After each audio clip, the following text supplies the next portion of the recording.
Manood,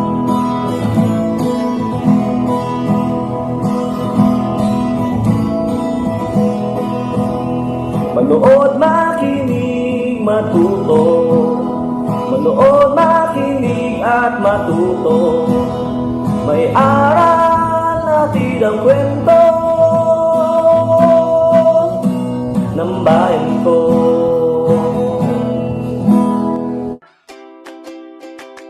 Magandang araw! Isang bagong paglalakbay na naman mula sa kaba ng mga kwento ng bayan ko ang ating pagsasaluhan ngayon. Ako nga pala si Teacher Marjorie na maghahatid sa inyo ng mga kwentong kapupulutan ng aral. Ang babasahin ko ngayong umaga ay tungkol sa wastong paraan ng pangangalaga ng ngipin na pinamagatang Ang Magandang Ngiti ni Flor. Isinulat ito ni Teacher Denrose de la Cruz Candelario mula sa Dibisyon ng Aklan. Iginuhit at binigyang kulay naman ni Teacher Joey Yatar Patricio mula sa kaparehong dibisyon. Binigyang buhay naman ito sa anyo ng multimedia ng inyong lingkod at ni Mario Susela Arcudon mula sa Dibisyon ng Occidental Mindoro. Handa na ba kayong maglakbay sa kaba ng kwento ng bayan ko? Halina't manood, makinig, magbasa, at matuto! Ang Magandang Ngiti ni Flor. Si Flor ay batang masayahin at may magandang ngiti. Siya ay kinagigiliwan ng kanyang guro at mga kaklase.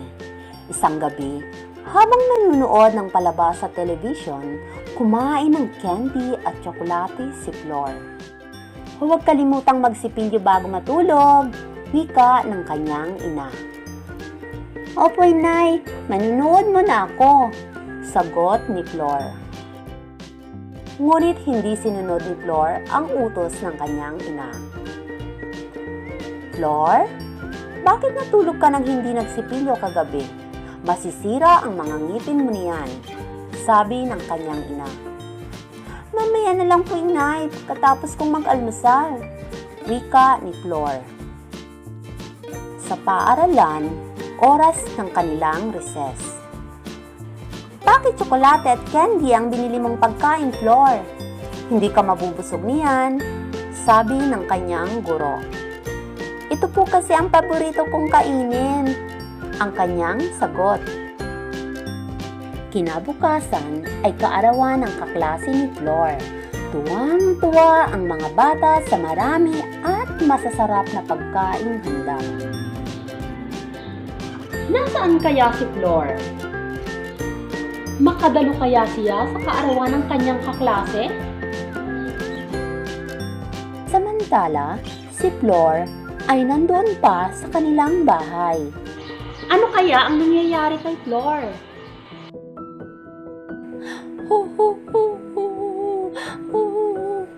Masakit po ang ngipin ko, Inay. Ano po ang gagawin natin? Gusto ko sanang pumunta sa kaarawan ng kaklase kong si Nicole. Umiiyak na sabi ni Flor. Naku, namamagana ang gilagid at may mga butas na pala ang ngipin mo. Puntahan natin ang dentista ng ating ospital, wika ng kanyang ina. Pagdating sa ospital, iyak ng iyak si Flor. Natatakot na baka bunutin ng dentista ang sira niyang ngipin. Naku, Flor, marami na palang sira ang mga ngipin mo. Ipabili ang resetang ito sa nanay mo, inumin mo upang mawala ang sakit ng iyong ngipin. Iwasan mong kumain ng tsokolate at candy. Magsipilyo ka rin 3 beses isang araw upang hindi masira ang mga natira mong ngipin. Paalala ng dentista. Opo, doktor. Susundin ko po ang mga sinabi niyo. Salamat po. Pangako ni Flor. Kinaumagahan, tinanong ng ina si Flor. Flor, kamusta na ang ngipin mo? Sumasakit pa ba? Hindi na po, Inay.